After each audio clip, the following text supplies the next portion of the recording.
Hello students, कैसे हैं आप सभी। मैग्नेट ब्रेन्स हिंदी मीडियम पर आप सभी का बहुत बहुत स्वागत करती हूँ। साथ ही आशा भी करती हूँ कि आप सभी स्वस्थ होंगे, खुश होंगे, प्रसन्नचित होकर अपने कार्य को कर रहे होंगे। साथ ही साथ अपने आप का ख्याल बहुत अच्छे से रख रहे होंगे। बेटा, कभी भी अपने आप के प्रति लापरवाही नहीं करना है। समय पर सोना, जागना, खाना पीना, खेलना कूदना, मनोरंजन सब कुछ ज़रूरी है इस जीवन को सुचारू रूप से चलाने के लिए। चलिए तो चलते हैं। कक्षा 12वीं हिंदी दिगंत भाग 2 बिहार बोर्ड, पाठ है 11, हंसते हुए मेरा अकेलापन। लिखा है मलयज जी ने। प्रीवियस वीडियो में आपने जाना लेखक परिचय, उसके साथ ही आपने जाना कि लेखक ने कितने वर्षों तक डायरी लिखी थी, क्या हुआ था, कब का वर्णन है, मेरा अकेलापन क्यों कहा लेखक ने, क्या कोई ऐसी बात थी, क्या कोई ऐसी घटना थी जिनसे जुड़ी हुई कुछ खास बातें थी। आइए यही सब जानेंगे हम बिहार बोर्ड सॉल्यूशंस के अंदर। सबसे पहले हम छोटे छोटे प्रश्नों को शामिल करेंगे जो एक एक नंबर के लिए काफी हमारी मदद करते हैं। उसके बाद हम चलेंगे पाठ्य पुस्तक के प्रश्नों की ओर। मलयज किस दौर के कवि हैं? मलयज हैं नई कविता के अंतिम दौर के कवि। ठीक है, मलयज किस दौर के कवि हैं? नई कविता। छायावादी सुना होगा आपने, ठीक है, भारतेंदु युग सुना होगा, नई कविता, प्रयोगवादी, बहुत सारे युग रहे हैं हिंदी साहित्य में। तो ये नई कविता के अंतिम दौर के कवि हैं। मलयज मन का कूड़ा किसे कहते हैं? डायरी को। मन का कूड़ा, क्योंकि उसमें जो बातें हम किसी के साथ साझा नहीं कर सकते हैं डायरी में लिख सकते हैं। सब कुछ डायरी के साथ हमारा अपना एक जुड़ाव हो जाता है, हमारा एक खास लगाव हो जाता है। तो जो भी अच्छी बुरी कही अनकही बातों को हम डायरी में लिख लेते हैं, इसलिए उन्होंने मन का कूड़ा कहा है डायरी को। मलयज किस कर्म के बिना मानवीयता को अधूरी मानते हैं? मलयज के अनुसार मानवीयता अधूरी कब है? जबकि उसमें रचनात्मक कर्म शामिल ना हो तो मानवीयता अधूरी मानी जाती है। ठीक है। हंसते हुए मेरा अकेलापन किसकी कृति है? तो हंसते हुए मेरा अकेलापन मलयज की कृति है। चलो आगे चलते हैं। मलयज का मूल नाम क्या है? भरत जी श्रीवास्तव। ठीक है, भरत जी श्रीवास्तव आपका मूल नाम है। आपको डायरी लेखन का बचपन से ही रुझान रहा है, शौक रहा है, और जब आप कितने वर्ष के थे? 16 वर्ष के थे, तभी से आपने डायरी लेखन शुरू किया। मैं संयत हूं, पानी ठंडा किसके लिए कहा है? तो ये जो कथन है लेखक ने स्वयं के लिए कहा है। मैं संयत हूं, पानी ठंडा डैश डैश डैश करके स्वयं के लिए। अब है कि डायरी क्या है। अब कोई आपसे पूछे कि बताओ डायरी क्या है, तो क्या कहेंगे आप? डायरी भाई एक लिखने के लिए जिसमें हम अपने विचारों को लिख सकते हैं।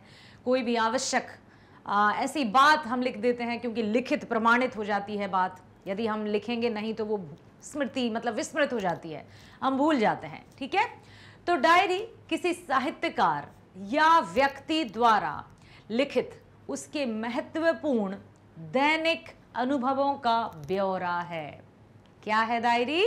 किसी साहित्यकार या व्यक्ति द्वारा जो भी महत्वपूर्ण तथ्य हैं, महत्वपूर्ण बातें हैं, ठीक है, तो अपने लिखित उसके महत्वपूर्ण दैनिक अनुभवों का ब्यौरा है। लिखित रूप से हमारे जो अनुभव है, महत्वपूर्ण जो अनुभव है, उनका लिखित में जो ब्यौरा है वही डायरी है, जिसे वह बड़ी ही सच्चाई के साथ लिखता है। डायरी से जहां हमें लेखक के समय की उथल पुथल का पता चलता है, तो वहीं उसके निजी जीवन की कठिनाइयों का भी पता चलता है। डायरी के माध्यम से जब किसी की डायरी हमें, जैसे लेखक मलयज जी की डायरी जब मिली, तो उसमें बहुत सारी बातें आई। ऐसी और भी कई डायरीज किसी मूवीज में देखा होगा कि अच्छा हो ये भी उनकी बातें हैं, ऐसे भी थे वे, लगता तो नहीं था। अर्थात जो भी उथल पुथल है, समय का उतार चढ़ाव, जीत हार, खुशी गम, कहा ना मैंने कि जो बातें हम किसी से भी साझा नहीं कर सकते हैं, उन बातों को हम डायरी में लिख सकते हैं। अर्थात कोई भी व्यक्ति, अधिकतर वैसे व्यक्ति जो अंतर्मुखी होते हैं, इंट्रोवर्ट होते हैं, जो अपनी सभी बातों को दूसरों के साथ साझा नहीं करते, या फिर कुछ ऐसी बातें जो बहुत जिम्मेदारी निभाते हैं अपनी, और वे नहीं चाहते हैं कि किसी को भी उनके जिम्मेदारी का बोझ का पता चले, तो डायरी में लिखकर अपने आप को हल्का करते हैं, अपने मन को हल्का करते हैं। ठीक है, तो समय की उथल पुथल का पता चलता है और उसके निजी जीवन की कठिनाइयों का भी पता चलता है कि वो किस तरह से, कहते नहीं है कि हाँ जरूर आपकी खुशी के पीछे कोई दुख छुपा है। सुना है आपने कि ऐसा नहीं है कि जो चेहरा हमेशा हंसता रहे वो हमेशा सुखी ही हो। हंसते हुए चेहरे के पीछे भी कई राज छिपे हो सकते हैं। ठीक है, वो गीत भी है ना, तुम इतना जो मुस्कुरा रहे हो, क्या गम है जिसको छुपा रहे हो। तो ये डायरी है सबसे हमारा एकदम परम मित्र, घनिष्ठ मित्र, जो सभी बातों को जिसके साथ हम साझा कर सकते हैं, कोई भी व्यक्ति या साहित्यकार। ठीक है, अपने मन के भावों को, अपने अनुभवों को डायरी में लिखकर अपने आप से उसका संबंध पाता है, इसलिए उसको दैनंदिनी भी कहते हैं। अंग्रेजी में डायरी है और हिंदी में दैनंदिनी, मतलब दैनिक रूप से जिसमें हम अपनी दिनचर्या का लेखा जोखा लिखते हैं। अब है डायरी का लिखा जाना क्यों मुश्किल है। क्या डायरी का लिखा जाना मुश्किल है? अब कोई कहेगा नहीं, उसमें क्या मुश्किल है, लिख दो। लिखा नहीं, डायरी लेखन एक कला है, अंतर मन से उठी हुई कला। ठीक है, डायरी जीवन का दर्पण होता है। जैसा मतलब किसी व्यक्ति के बारे में यदि जानना है और वो व्यक्ति डायरी लिखता है, तो हूबहू उस डायरी को पढ़कर उसके एक एक बातों का, अनुभवों का, स्वभाव का, वृत्ति का पता लगा सकते हैं, या डायरी के माध्यम से पता किया जा सकता है कि वो व्यक्ति कैसा है, अमुक व्यक्ति कैसा है। ठीक है, डायरी जीवन का दर्पण है। डायरी में शब्दों और अर्थों के बीच तटस्थता कम रहती है। मतलब कि यहाँ पर जो जीवन का दर्पण है, डायरी में शब्दों और अर्थों के बीच में तटस्थता कम रहती है। मतलब पूरी तरह से जो शब्द है और जो अर्थ है नहीं, मतलब खुले रूप में लिखने का प्रयास क्या, लिखते ही हैं, क्योंकि अपनी डायरी को हर कोई किसी के भी सामने नहीं खोल देता है कि तुम पढ़ सकते हो, नहीं, उसमें निजी बातें शामिल होती हैं, सुख दुख की बातें शामिल होती हैं। डायरी में व्यक्ति अपने मन की बातों को कागज पर उतारता है, वह अपने यथार्थ को अपने ढंग से, अपने समझने योग्य शब्दों में लिखता है। इसीलिए यहाँ पर लिखा है कि शब्दों और अर्थों के बीच तटस्थता कम रहती है, क्योंकि वह अपने ढंग से जो भी उसके जीवन की सच्चाई है, वास्तविकता है, वो उसे अपने समझने योग्य शब्दों में लिखता है। जैसा उसको समझ में आ रहा है उसी तरह से वो डायरी में लिख रहा है। हाँ, अब वो बात अलग है कि यदि कोई दूसरा, उसका ही कोई बिल्कुल करीबी, जब उस डायरी को पढ़ेगा तो उसको लगेगा अच्छा ये ऐसा सोचते थे मेरे बारे में, क्योंकि वहां तो सब कुछ लेखा जोखा होगा, सब कुछ लेखा जोखा होगा उसमें। ओ, मैंने तो कभी इनके साथ ऐसा व्यवहार नहीं किया, फिर भी इन्होंने इस तरह की लिखी मेरे बारे में बातें। तो वो कोई भी हो व्यक्ति, हर एक की सोच अलग है, सोच के आधार पर ही तो व्यक्ति में भिन्नता है।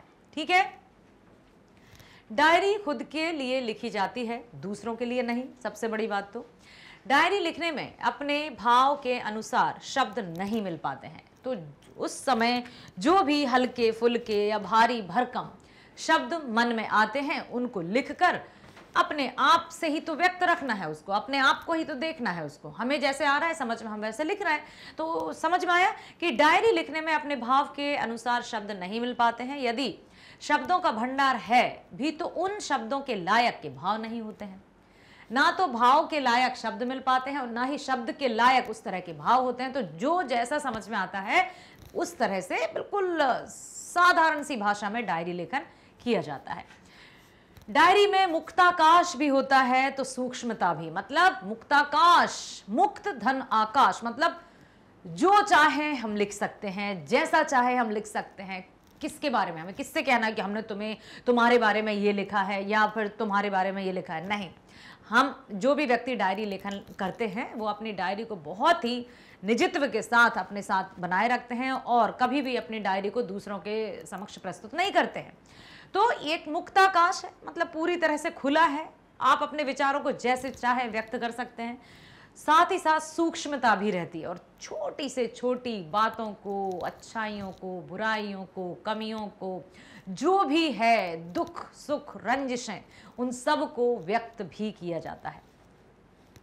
शब्दार्थ और भावार्थ के आशिक मेल के कारण डायरी का लिखा जाना मुश्किल है। इसीलिए कहा गया है कि डायरी का लिखा जाना मुश्किल है, क्योंकि जैसे भाव हैं वैसे शब्द नहीं मिलते। जैसे शब्द याद आ भी गए तो उस तरह से हम भाव व्यक्त नहीं कर पाते। कहीं तो उसे खुला आसमान मिला है कि जो चाहे लिखो, कहीं पर छोटी छोटी बातें सूक्ष्मता से लिखना, मतलब बहुत बारीकी से गहराई के साथ भी लेखन किया जाता है, तो इतना आसान नहीं है। यदि इतना ही आसान होता तो हर एक व्यक्ति डायरी ना लिखता। ठीक है, किस तारीख की डायरी आपको सबसे प्रभावी लगी और क्यों? तो 10 मई सन 1978 की डायरी अतुलनीय है। अतुलनीय मतलब जिसकी किसी से तुलना ना की जा सके। यह डायरी मुझे बड़ी प्रभावी नजर आती है। इस डायरी में लेखक ने अपने यथार्थ के बारे में लिखा है, मतलब जीवन की वास्तविकता के बारे में लिखा है। उन्होंने जीवन की सच्चाइयों से अपने को रूबरू बखूबी करवाया है। उन्होंने इस डायरी में स्पष्टतः यह दिखलाया है कि मनुष्य यथार्थ को जीता भी है और इसका रचयिता भी स्वयं ही है। मतलब जीवन की हकीकत को, वास्तविकता को जीता भी है और इसका रचयिता भी स्वयं। अर्थात जैसा करोगे वैसा भरोगे, जैसी करनी वैसी भरनी। कहते हैं ना, बोया पेड़ बबूल का तो आम कहां से होए। ठीक उसी तरह से रचयिता भी स्वयं ही है और अब मतलब सब कुछ एकदम वैसा ही है। इसमें उन्होंने यह भी बताया है कि रचा हुआ यथार्थ भोगे हुए यथार्थ से बिल्कुल भिन्न होता है। अर्थात जो लिखा गया है या जो रचा गया है वो एकदम अलग है, और जो भोगा है उस तरह के शब्द नहीं मिल पा रहे हैं कि जैसे भोगा है या जैसा अनुभव किया है, उस तरह के शब्द नहीं मिल पाते हैं। तो जो शब्द आते हैं उनको लिख दिया जाता है। हालांकि दोनों में एक तारतम्यता भी है, एक दूसरे से कनेक्शन भी है। इसमें उन्होंने संसार को यथार्थ के लेन देन का एक नाम दिया है कि भाई यही संसार की प्रक्रिया है।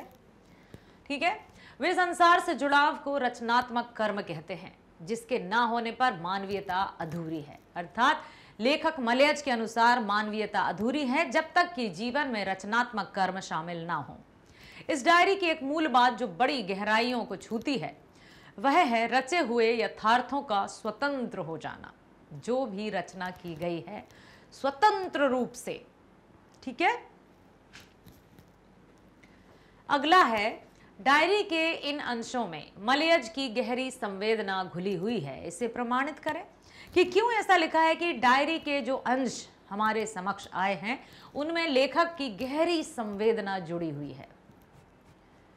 क्या डायरी जो लेख या फिर डायरी का लेखन जो करते हैं, डायरी के साथ उनकी मूल संवेदना या भाव अनुभूति जुड़ी होती है? देखिए, चलिए देखते हैं। हाँ, मलयज एक बेहद ही संवेदनशील लेखक है। मलयज एक बेहद ही संवेदनशील व्यक्ति हैं।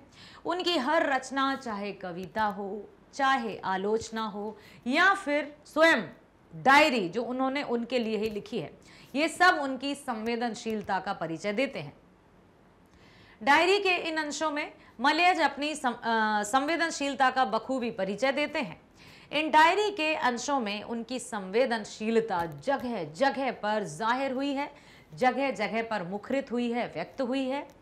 खेत की मेड़ पर बैठे कौओं की कतार को देखना हो या फिर अकेलापन, नेगी परिवार की मेहमानवाजी की बात हो या फिर स्कूल के 2 अध्यापकों से परिचय, अपने द्वारा रचे गए यथार्थ हो या फिर भोगे गए दिन, सब कुछ यहाँ पर उनकी भावनाओं से जुड़े हुए हैं। डायरी में लिखने के लिए चयनित शब्द हो या फिर सुरक्षा की भावना उनकी संवेदनशीलता का परिचय देती है कि जिसके अंदर गहरे, देखिए आपने देशभक्ति की वो पंक्ति अवश्य सुनी होगी कि जो भरा नहीं है भावों से, बहती जिसमें रसधार नहीं, वो हृदय नहीं है पत्थर है जिसमें स्वदेश का प्यार नहीं। मतलब भावनाएं किस में होती हैं? हृदय में। तभी तो कहा जाता है जिसके मन में भाव ना हो, जो भावना शून्य हो, संवेदन शून्य, तो ये पत्थर दिल इंसान है। तो संवेदनशीलता व्यक्तित्व की या व्यक्ति की या मनुष्य की पहचान है। ठीक है, तो इसी तरह से हम कह सकते हैं कि उनकी जो भी रचनाएं हैं वो संवेदनशीलता का परिचय देती हैं। सेब बेचने वाली लड़की की आतुरता और उसकी ललक मलयज की संवेदनशील निगाहें ही देख पाती हैं। ऐसा हम भी देखते हैं कि बहुत कम लोग होते हैं जो एक या दूसरे के दुख को समझ पाते हैं, दूसरों के दुख को अनुभव कर पाते हैं। सिंपैथी और एम्पैथी भी आपने सुना होगा कि हाँ भाई, हाँ अरे बहुत दुख हुआ, ऐसा समाचार सुना, ये सिंपैथी भाई, हमने सहानुभूति दिखा दी। सहानुभूति और समानुभूति, सिंपैथी और एम्पैथी में अंतर है। जो समानुभूति, सम अनुभूति अर्थात जिस तरह का अनुभव, दुख या पीड़ा आप भोग रहे हैं या सामने वाला भोग रहा है, उसी तरह से अनुभव करना। ठीक है। सेब, जैसे सेब बेचने वाली लड़की का उदाहरण दिया है मलयज जी के लिए कि उसकी ललक मलयज की संवेदनशील निगाहें देख पाती हैं। आम जीवन में होने वाले डर और दुनिया में जिजीविषा मलयज की गहरी संवेदना की छाप छोड़ती हैं कि हाँ, वे बहुत ही संवेदनशील व्यक्तित्व के धनी थे। प्रश्न आया है, व्याख्या करें। ये सब पाठ्य पुस्तक के ही चल रहे हैं बेटा। कहाँ है आदमी यथार्थ को जीता ही नहीं, यथार्थ को रचता भी है। बहुत बहुत अच्छा प्रश्न है, इसको ध्यान से सुनिएगा कि आदमी यथार्थ को जीता ही नहीं है, मतलब जो वास्तविकता है या जो घटित हो रहा है वो इसको जीता ही नहीं है कि जो हो रहा है भाई जीना ही पड़ेगा, बल्कि इसको रचता भी स्वयं है। रचने का सिर्फ लिखने से ही मतलब नहीं है, मतलब जो आसपास घटित हो रहा है उसका जिम्मेदार भी मनुष्य है। कैसे, देखते हैं कि क्या लिखा है। प्रस्तुत पंक्ति मलयज लिखित हंसते हुए मेरा अकेलापन शीर्षक डायरी से ली गई है। प्रस्तुत पंक्तियों में समर्थ लेखक मलयज के 10 मई सन 1978 की डायरी है। जीव मात्र को जीने के लिए हमेशा संघर्ष करना ही पड़ता है, क्योंकि जीवन का दूसरा नाम या जीवन का पर्यायवाची संघर्ष है। और संघर्ष को यदि बहुत अच्छे तरीके से लिया जाए ना, कि संग हर्ष, जो भी होगा, सुख आवे दुख आवे, अच्छा बुरा उतार चढ़ाव, हम साथ साथ मिलकर उन सभी दुख और सुखों को सहेंगे, तो वो संघर्ष है, अर्थात जीवन संघर्ष है। ठीक है। तो जीव मात्र को जीने के लिए हमेशा संघर्ष करना ही पड़ता है। वह इन संघर्षों को जीता है। यदि संघर्ष ना रहे तो जीवन का कोई मोल ही ना हो। मनुष्य इन यथार्थों के सहारे जीवन जीता है। वह इन यथार्थ का भोग भी करता है और भोग करने के दौरान इनकी सर्जना भी कर देता है। संघर्ष को जन्म देती है, कहा गया है। गति ही जीवन है और जड़ता मृत्यु। इस प्रकार आदमी यथार्थ को जीता है, समझ में आया, और रचता भी है। यदि कोई व्यक्ति सोचे कि अब भाई मेरी किस्मत में तो यही है, क्या करूं, दुखी दुख है जीवन में, कुछ नहीं कर सकते, और बैठे रहे, उसको भोगते रहे। किसी ने कहा हाँ आया है भाई, सुख दुख कुछ भी स्थिर नहीं है, सब कुछ निरंतरता के साथ चलायमान है, क्योंकि जीवन में थम गए, समझ लो आप सब जानते हैं कि थमा हुआ पानी सड़ जाता है और बहता हुआ पानी पीने योग्य रहता है। ठीक इसी प्रकार से जीवन है, कर्म है। यदि हम कर्म कर रहे हैं तो हम अपने आप को तंदुरुस्त पाएंगे, और वहीं हम आलस्य के शिकार हो गए या फिर कर्म से विमुख हो गए तो हम पाएंगे कि धीरे धीरे धीरे वो आलस्य हमें अपनी जकड़ में ले लेगा और हम हमारे ही वश में नहीं रहेंगे। ठीक है। तो यहाँ यही बताया है कि संघर्ष ही संघर्ष को जन्म देता है। भोगा हुआ यथार्थ दिया हुआ यथार्थ है। हर एक अपने यथार्थ की सर्जना करता है, मतलब कोई भी व्यक्ति, यथार्थ मतलब वास्तविकता जो वर्तमान है, उसका फलदाता स्वयं मनुष्य है कि आज आप कैसे हो, ये क्या है, आपको दिखाता है कि आपने विगत या भूत में क्या किया। भूतकाल में आपने जो कर्म किए हैं, मतलब भूत मतलब एक सेकंड पहले की भी हम बात करें वो भी भूतकाल में चली जाती है। मान लो ये पेन गिर गया था, हो गया ना भूतकाल में। ठीक है। तो जो हम कर चुके हैं और आज जो हम कर रहे हैं वो सब उसी का तो परिणाम है जो हमने किया है। तो रचता भी स्वयं ही है, भोगता भी स्वयं ही है। ठीक है। तो यहां पर बताया है कि हर एक व्यक्ति अपने यथार्थ की सर्जना स्वयं करता है और उसका एक हिस्सा दूसरे हिस्से को देता है। इस तरह यह क्रम चलता रहता है, जैसा बोना वैसा काटना। ठीक है। इसलिए यथार्थ की रचना सामाजिक सत्य की सृष्टि के लिए एक नैतिक कर्म है। तो इस सच्चाई से कभी भी भागना नहीं है। अगला है, इस संसार से संपृक्ति एक रचनात्मक कर्म है। इस कर्म के बिना मानवीयता अधूरी है। किस तरह का रचनात्मक कर्म क्या है? किस तरह से रचनात्मक कर्म के बिना मानवीयता अधूरी है? लेखक मलेज ने बहुत अच्छी बात लिखी है यहाँ पर, बहुत अच्छे अनुभवों को हमारे साथ साझा किया है कि जीवन में यदि रचनात्मक कार्य नहीं किए तो क्या किए। ठीक है, प्रस्तुत पंक्ति मलेज लिखित हंसते हुए मेरा अकेलापन शीर्षक से ली गई है। प्रस्तुत पंक्ति के समर्थ लेखक मलेज के अनुसार मानव का संसार से जुड़ा होना निहायत ही जरूरी है। मानव संसार के अमानों का उपभोग करता है और उसकी सर्जना भी करता है। मानव अपने संसार का निर्माता स्वयं है, वह ही अपने संसार को जीता है और भोगता है। संसार में ये जो है कि संपृक्ति ना होने पर कर्म ही ना करे, या मतलब कठिनाई आई, अब मैं कुछ नहीं कर सकता, मैंने हथियार डाल दिए। मतलब युद्ध लड़ने से पहले ही हमने हथियार, शत्रु को देखते ही हम हाथ पैर ठंडे करके और हार गए, भाई हम तो तुम्हारे गुलाम हो गए। अरे उठो, जागो और तब तक मत रुको जब तक लक्ष्य की प्राप्ति ना हो जाए। स्वामी विवेकानंद जी का कथन, यदि हम कहते हैं ना मन के हारे हार है, मन के जीते जीत, और ये बिल्कुल सही है। तो यहाँ पर यह है कि यदि इन सभी बातों को देखकर कोई व्यक्ति कर्म ही ना करे, कर्म करना जीवन मात्र के अस्तित्व के लिए बहुत आवश्यक है। उसके होने की शर्त संसार को भोगने की प्रवृत्ति है। जो कर्म करते हैं और अपना जीवन जीते हैं वे ही मनुष्य कहलाने के योग्य हैं, अर्थात मानवीयता अधूरी है। भोगने की इच्छा कर्म का प्रधान कारक है। इस तरह संसार से संपृक्ति होने पर जीवन मात्र रचनात्मक कर्म की ओर उत्सुक होता है। इस कर्म के बिना मानवीयता अधूरी है, क्योंकि इसके बिना उसका अस्तित्व संशयपूर्ण है। भाई अच्छा, तो आप मनुष्य हैं? यदि कोई हाथ पर हाथ रखे बैठा रहे हमेशा कि हम तो कुछ नहीं कर सकते, तो बिल्कुल ये प्रश्न पूछा जा सकता है कि क्या तुम मनुष्य हो? हाँ, अरे भाई मनुष्य हो तो उठो, जागो, साहस के साथ आगे बढ़ो। घबरा कर या डर कर पीछे हट गए तो मनुष्यता के नाम पर कलंक हो। ठीक है, इसलिए उन्होंने कहा है। अगला है, धरती का क्षण से क्या आशय है? लेखक कविता के मूड में जब डायरी लिखते हैं तो शब्द और अर्थ के मध्य की दूरी अनिर्धारित हो जाती है। मतलब जो भी शब्द और अर्थ है उसको एकदम नहीं देखते कि इस शब्द का अर्थ क्या होगा या किस तरह की भावनाएं हैं तो कुछ शब्द का प्रयोग किया जाए। शब्द अर्थ में और अर्थ शब्द में बदलते चले जाते हैं, एक दूसरे में समा जाते हैं, एक दूसरे को पकड़ते या छोड़ते हुए। शब्द और अर्थ का जब साथ नहीं होता तो वह आकाश होता है जिसमें रचनाएं बिजली की फूल की तरह खिल उठती हैं। मुक्त आकाश मिला है डायरी लेखन के लिए या रचना के लिए, जीवन जीने के लिए भी हमें दुनिया दी है ना प्रभु ने। सबसे बड़ी बात तो परमात्मा ने हमें मनुष्य बनाया है। मनुष्य होना ही हमारे लिए सबसे बड़ी गर्व की बात है, सबसे बड़ी उपलब्धि है, सबसे बड़ा पुरस्कार है, सबसे बड़ा वरदान है कि हम मनुष्य हैं।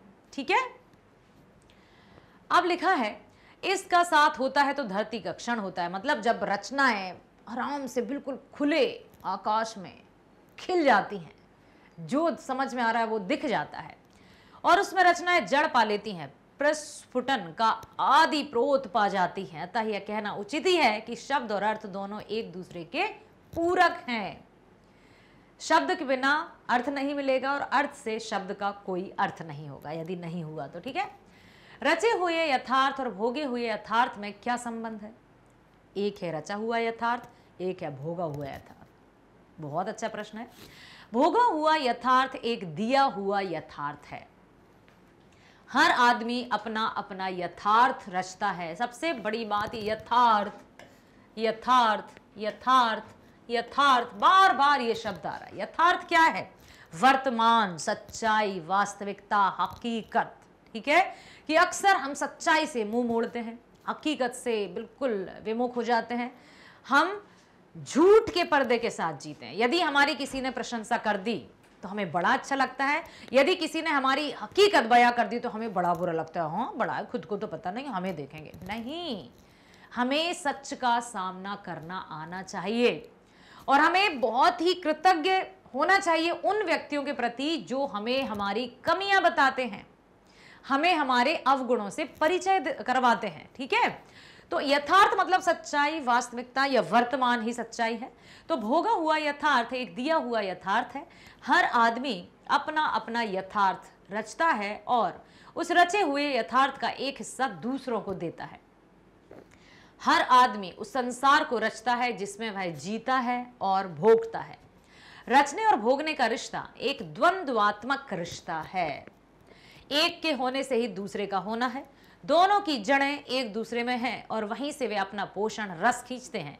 दोनों एक दूसरे को बनाते तथा मिटाते हैं, अर्थात रचा हुआ और भोगा हुआ। जो हमने मतलब किया वैसा हमें फल मिला, और जो हमें फल मिला क्योंकि हमने वैसा किया, तो दोनों कह सकते हैं हम अन्योन्य आश्रित हैं, एक दूसरे पर बिल्कुल पूरी तरह से निर्भर हैं, इंटरडिपेंडेंट हैं। तो इसलिए यहां पर ये है दोनों एक दूसरे में बंधे, यानी दोनों को एक दूसरे से भिन्न करके देखा भी नहीं जा सकता। ठीक,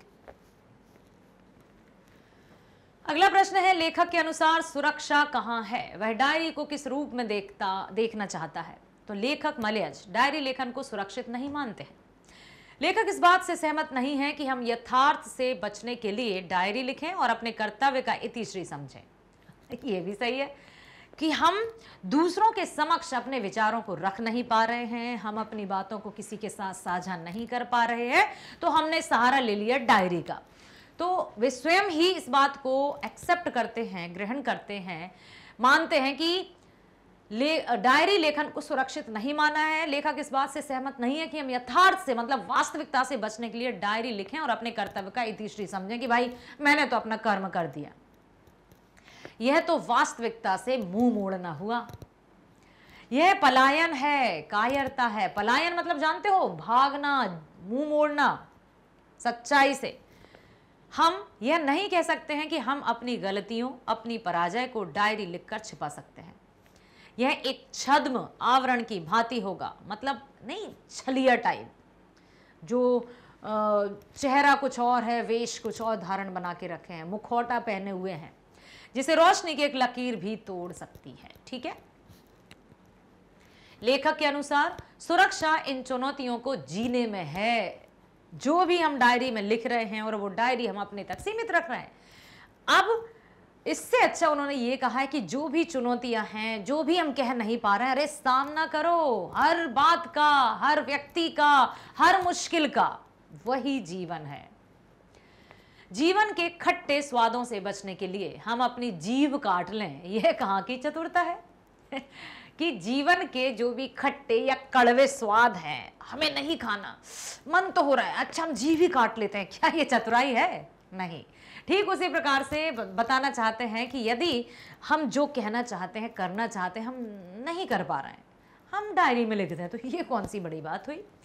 इससे तो हम मोटे स्वाद से भी वंचित हो जाएंगे। सुरक्षा कठिनाइयों का डटकर मुकाबला करने में है, अपने को बचाने में नहीं। लेखक डायरी को मुसीबतों से बिना लड़े पलायन किए जाने के रूप में देखता है कि जो मुसीबतों का सामना नहीं कर पाते हैं वे डायरी लिख देते हैं। ऐसा उन्होंने कहा है, ऐसा नहीं है कि भाई जो डायरी लिखता है वो भीरू प्रवृत्ति का है, ये कहना नहीं चाहते। उन्होंने अपने अनुभवों को हमारे साथ साझा किया है। उन्होंने जैसा महसूस किया वैसा उन्होंने लिखा भी, और उस लिखने के बाद उन्होंने जो महसूस किया वो भी हमारे साथ साझा किया। ठीक है, चलो अगला प्रश्न है, डायरी के इन अंशों से लेखक के जिस मूड का अनुभव आपको होता है उसका परिचय अपने शब्दों में दीजिए। कि जो भी हमने लेखक के बारे में पढ़ा या जो भी कभी उन्होंने कहा कि मतलब हमें ऐसा लगा कि हाँ भाई डायरी में हम अपने मन की बातों को लिख सकते हैं, या जिन बातों को हम किसी के साथ साझा नहीं कर सकते हैं उनको डायरी एक हमारी मित्र बन जाती है, बहुत घनिष्ठ मित्र। फिर अंत में लेखक ने यह भी कहा है कि जीवन की सच्चाइयों का सामना करना सबसे बड़ी शक्ति है, अर्थात हम डायरी लिखकर जीवन की सच्चाइयों से मुंह मोड़ रहे हैं। अब देखते हैं प्रस्तुत डायरी हंसते हुए मेरा अकेलापन शीर्षक डायरी में लेखक के कई मूड हमें परिलक्षित होते दिखाई देते हैं। कई मूड, कभी ऐसा तो कभी वैसा। लेखक ने स्वयं डायरी लिखने के पूर्व कहा है, क्या कहा है? डायरी लेखन मेरे लिए एक दहकता हुआ जंगल है, तटस्थ घोंसला नहीं। ठीक है, डायरी मेरे कर्म की साक्षी हो, मेरे संघर्ष की प्रवक्ता हो, यही मेरी सुरक्षा है। मलयज प्रकृति के प्रति अपनी भावना यानी मूड डायरी के प्रथम अंश में ही प्रस्तुत करता है। पेड़ों की हरियाली के बीच अध सूखे पेड़ों का कटना, बाहर निकलने पर सफेद रंग के कुहासे का सामना करना, ये सारी बातें स्पष्ट करती हैं कि एक कलाकार के लिए यह निहायत ही जरूरी है कि उसमें आग हो और खुद ठंडा। ऐसा मतलब जो उसके विचार हैं, जो उसके अनुभव हैं, उनको कभी भी उसे बुझा नहीं देना चाहिए। अपने मन के भावों को व्यक्त मतलब अपने अंदर के जोश को हमेशा जीवित रखना है। मलयज कभी कभी चित्रकार के मूड में दिखाई देते हैं। खेत और फसल की चर्चा करते हुए उन्होंने मानव जीवन के कई पहलुओं जैसे बचपन, युवावस्था, बुढ़ापा का अकेलापन किया है, या मतलब पूरी तरह से उन्होंने उसका अवलोकन किया है। जिस प्रकार फसल उगते बढ़ते हैं, फसल और पकती तथा बाद में उनकी कटाई की जाती है, यही स्थिति मनुष्य की है। बचपन, फिर किशोरावस्था, युवावस्था, प्रौढ़ावस्था, वृद्धावस्था और चले जाते हैं इस जीवन से। बीज बोया जाता है, अंकुरित होता है, फिर धीरे धीरे पौधा होता है, फिर बड़ा वृक्ष बन जाता है और उसकी भी सीमा है, उसकी भी अवधि है और सूख जाता है।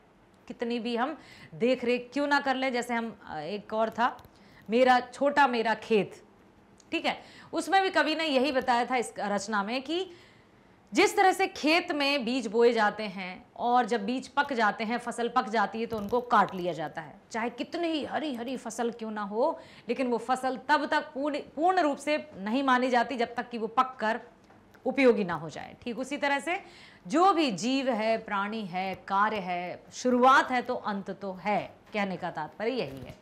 ठीक, लेखक यहाँ कवि हृदय के मूड में दिखाई देते हैं। लेखक का मूड जीवन की यथार्थ अनुभूति का अनुभव करने से नहीं चूकता। वे कहते हैं कि रचे हुए यथार्थ भोगे हुए यथार्थ से अलग है। शीघ्र ही उनका मूड बदलता है और वे लिखते हैं कि संसार में जुड़ाव एक रचनात्मक कर्म है। रचना और भोग को वे एक दूसरे का पूरक मानते हैं। कहीं उन्होंने कहा है कि रचा हुआ यथार्थ और भोगा हुआ यथार्थ अलग है। फिर उन्होंने क्या लिख दिया कि रचना और भोग को एक दूसरे का पूरक मान लिया। तो यहां पर उनके कई मूड या कई भावनाएं सामने आती हैं। उनके अनुसार मन का डर बड़ा ही खतरनाक है। डरा व्यक्ति अपने कर्तव्य पथ पर आगे नहीं बढ़ सकता। अतः निर्भय होना ही मनुष्य की प्रगति का कारण बनता है। इस प्रकार लेखक ने अपने कई मूडों का प्रदर्शन इस डायरी के अंश में किया है, जिसका अनुभव पाठकों को सहज ही हो जाता है कि कभी ये कहा जा रहा है, कभी वो कहा जा रहा है, आखिर क्या कहना क्या चाहते हैं लेखक। ठीक है, अर्थ स्पष्ट करें। एक कलाकार के लिए निहायत जरूरी है कि उसमें आग हो और खुद ठंडा हो। कैसी आग हो? कैसी आग हो और खुद ठंडा हो, मतलब उसमें, अब देखो यहां भी विरोधाभास बताया है कि ये निहायत जरूरी है कि उसमें आग हो। उसमें आग हो किसके लिए? एक कलाकार के लिए, और खुद ठंडा भी हो। जहां आग और ठंडा एक साथ हो सकता है क्या? तो किस परिप्रेक्ष्य में कहना चाहते हैं लेखक? लेखक मलयज ने अपनी डायरी में एक कलाकार की मनोदशा का चित्रण प्रस्तुत पंक्ति में किया है कि लेखक कहते हैं कि एक कलाकार के लिए जरूरी है उसके दिल में आग का होना, उसमें कुछ कर गुजरने की क्षमता, कि कुछ भी हो जाए मैं तो इसे करके ही रहूंगा। साथ ही एक कलाकार दिमाग से शांत प्रकृति का होता है। ये नहीं कि कंडीशन नहीं देख रहे हैं, स्थिति नहीं देख रहे हैं, वातावरण नहीं देख रहे हैं और मुझे तो करना है। आगे बहुत सारी मतलब कुछ है, खाई है, कुआं है, लेकिन मैं चाहे कुछ भी हो मैं फूल तोड़ के लाना चाहता हूं, या वो वहां से मैं ये हासिल करना चाहती हूँ। तो हमें बुद्धिमानी से कार्य करना है। जोश, उमंग, उत्साह जरूरी है, लेकिन समझदारी भी आवश्यक है। मतलब मस्तिष्क को ठंडा रखना होगा तो दिमाग से शांत होगा। एक कलाकार के लिए ठंडे दिमाग का, व्यक्तित्व का होना बहुत जरूरी है। एक कलाकार सही चित्रण लेखक के लिए किया गया है कि कलाकार का मन शांत होना चाहिए। चित्रकारी की किताब में लेखक ने कौन सा रंग सिद्धांत पढ़ा था? तो चित्रकारी की किताब में लेखक ने यह रंग सिद्धांत पढ़ा था कि शोक और भड़कीले रंग संवेदनाओं को बड़ी तेजी से उभारते हैं। मतलब जो कहते हैं ना, बड़ा चटक सुर्ख लाल वस्त्र या क्या भड़कीले रंग के कपड़े पहने हैं, तो जो शोक और भड़कीले रंग होते हैं वो संवेदनाओं को बड़ी तेजी से उभारते हैं, उन्हें बड़ी तेजी से चरम बिंदु की ओर ले जाते हैं और उतनी ही तेजी से उन्हें ढाल की ओर खींचते भी हैं। ठीक है। अगला है 11 जून सन 1978 की डायरी से शब्द और अर्थ के संबंध पर क्या प्रकाश पड़ता है, अपने प्रभाव पड़ता है, अपने शब्दों में लिखिए।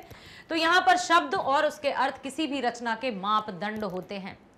शब्द इसी तरह के शब्दों का प्रयोग किया जाता है जहां पर उनका अर्थ उस वास्तविकता से या परिवेश से या जो भी रचना जिससे संबंधित की जा रही उससे संबंधित हो। समझ में आया कि उसी तरह की शब्दावली का प्रयोग किया जाएगा जो डिमांड में हो या जो वहां की आवश्यकता हो, आवश्यकता कह सकते हैं। ठीक। यदि शब्द अलग हो, उनके भाव कुछ और हो, तो लेखक का जो पांडित्य है या चतुराई है, निपुणता है, वो दर्शाता है, परंतु सामान्य पाठक लेखक की बात को नहीं समझ पाता है। डायरी में चूंकि लेखक अपने यथार्थ की बात लिखता है, इसलिए शब्दों में अर्थों में तटस्थता कम होती है। इस कारण डायरी लिखना कठिन भी है। यदि अर्थ शब्द के साथ चलते हैं तब रचना सामान्य जन की हो जाती है। हालांकि उसका विस्तार सीमित होता है जो रचना की उत्पत्ति का आदि स्रोत है। यदि अर्थ और शब्द साथ साथ नहीं चलते हैं तो रचना एक उन्मुक्त आकाश की भांति हो जाती है कि जहां चाहो जैसा चाहो लिखते जाओ, जिसमें पाठक उसे अपनी परिकल्पनाओं के अनुसार समझता है। तो फिर पाठक, पढ़ने वाले अपने अनुसार समझते हैं। मुक्ताकाश में लिखी गई है रचना, उन्होंने कोई ऐसा तटस्थ नहीं किए है कि भाई यही है कॉन्क्रीट, कि यही शब्द हैं और इनका सिर्फ यही अर्थ है। पूर्ण रूप से स्वतंत्रता से उन्होंने रचना की है और पाठक वर्ग भी उसको उसी तरह से पढ़ेगा, वो अपने अनुसार जोड़ेगा। रचना और दस्तावेज में क्या फर्क है? लेखक दस्तावेज को रचना के लिए कैसे जरूरी मानते हैं? तो रचना क्या है, दस्तावेज क्या है, समझ लो, बहुत महत्वपूर्ण प्रश्न है। दस्तावेज रचना के लिए जरूरी कच्चा माल है। जब भी कोई रचना की जा रही है तो उसके लिए कुछ दस्तावेजों को एकत्रित किया जाता है। दस्तावेज वे तथ्य हैं जिनके आधार पर किसी रचना का जन्म होता है। वे सारी घटनाएं, परिस्थितियों, हमारे जीवन का भोग, अनुभव दस्तावेज के घटक हैं और रचना के कारक। बिना दस्तावेज के रचना का हमारे जीवन में कोई सरोकार नहीं है, अर्थात कच्चा चिट्ठा कह सकते हैं जिसको, कि रॉ मटेरियल। कोई भी कार्य करने से पहले थोड़ी सी हमें रूपरेखा तैयार करनी होती है, तब जाकर कहीं वो कार्य फलीभूत होता है, पूर्ण रूप से सफल होता है। इस तरह रचना के लिए दस्तावेज बहुत जरूरी है। रचना हमारी सोच की एक क्षितिज प्रदान करती है सोच को। ये एक ऐसा माध्यम है उन परिस्थितियों में जूझने का। दस्तावेज परिस्थितियों, घटनाएं, अनुभव होती हैं, इसलिए इन्हें केवल परिष्कृत दिमाग ही पहचान पाता है। लेकिन जब यही रचना का रूप ले लेता है तब यह जन जन के लिए बिल्कुल हो जाता है, सबके लिए हो जाता है।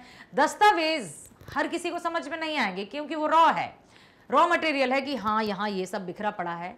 जैसे मान लीजिए हम एकदम आर्ट एंड क्राफ्ट टीचर के रूम में यदि हम जाकर कभी देखें, जो बिल्कुल कलात्मक तरीके से कुछ लगे हैं बनाने में, अभी पूर्ण रूप से बना नहीं है, तो हम कहेंगे यार इनका क्या इतना बड़ा रूम हॉल सब कैसे बिखेर कर पड़ा है, जबकि वो स्वयं पूरी तरह से यहाँ पर रूपरेखा तैयार कर चुके हैं कि मुझे क्या करना है, कैसे करना है। और जब पूरी तरह से रचना तैयार हो जाएगी तो हम कहेंगे अच्छा तो आप ये बना रहे थे, अरे वाह हम तो समझ ही नहीं पाए।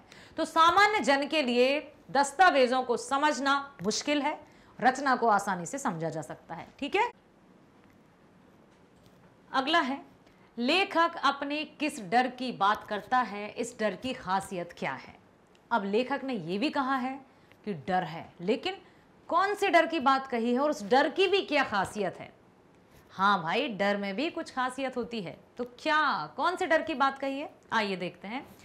लेखक डायरी में दो तरह के डर की बात करते हैं। पहला है आर्थिक और दूसरा है सामाजिक डर। पहला डर आर्थिक डर और दूसरा डर सामाजिक डर। फिर वहीं पर गाड़ी रुक जाती है कि व्यक्ति एक सामाजिक प्राणी है, ठीक है। और जिस तरह का, या हम कहें कि व्यक्ति की जो छवि या जो व्यक्तित्व या जो उसकी इमेज बन जाती है, वो अपने आप नहीं बनती है, वो खुद निर्मित नहीं करता है, समाज उसकी इमेज या उसकी छवि का निर्माण करता है। तो एक डर है आर्थिक, दूसरा डर है सामाजिक। लेखक अपने प्रियजनों को खोने का डर आर्थिक तंगी की वजह से बताने के लिए चतुराई से उसने बहुत सहारा लिया है, क्योंकि कोई भी अपने कमजोरियों को सबके सामने उजागर नहीं करना चाहता। वह कहता है कि मैंने अपने प्रियजनों के बीमार हो जाने की बात सोचकर भी ऐसा लगा कि भय से कांप उठा। इलाज की व्यवस्था का डर उसे भयानक तनाव में ला देता है कि अब क्या करें, क्योंकि आर्थिक कमजोरी भी थी। दूसरे डर में लेखक ने चतुरतापूर्वक समाज में बढ़ते अपराधों का भी जिक्र किया है कि समाज में किस तरह के घटनाएं घटित हो जाती हैं, वो भी एक साधारण या आम आदमी के लिए डर की बात है, ठीक है। आगे कहते हैं कि यदि कोई प्रियजन संभावित घड़ी तक नहीं है तो अनजानी अप्रिय आकांक्षाओं से आशंकाओं से वह गिर जाता। आशंका मतलब डर। उस डर की खासियत यह है कि मन की कमजोरी इस डर का कारक है। मन की कमजोरी ही सामाजिक और आर्थिक अपराधों की जड़ भी है। मतलब मन में डर है तभी तो मन के हारे हार है, मन के जीते जीत। यहां पर लेखक कई प्रकार की बातों को साझा करता है, ठीक है। चल आया समझ में? आशा करती हूं आपने मलयज जो लेखक हैं उनके विचारों को, भावनाओं को, संवेदनाओं को, अनुभूतियों को समझा है, जाना है, सोचा है, विचारा है। और साथ ही साथ एक प्रश्न और मैं आपसे करना चाहती हूं कि क्या आप डायरी लिखना चाहते हैं? क्या आपको लगता है कि डायरी लिखना चाहिए? बताइए। लेखक के जो विचार थे उनसे आप सहमत हैं तो मुझे ज़रूर बताइएगा कि आपके विचार क्या है। मैं जानना चाहती हूँ आप सभी, क्योंकि आप भी विद्यार्थी हैं भाई, 12वीं कक्षा में आ गए हैं और इसके बाद आप कॉलेज में कदम रखने वाले हैं। फिर उसके बाद समाज की जो जिम्मेदारी है, घर परिवार की जिम्मेदारी है, वो आपकी मजबूत कंधों पर आने वाली है। तो मैं आप सभी के विचार जानना चाहती हूँ। चलिए तो मिलते हैं नेक्स्ट वीडियो में। स्वस्थ रहिए, खुश रहिए, bye bye, thank you so much.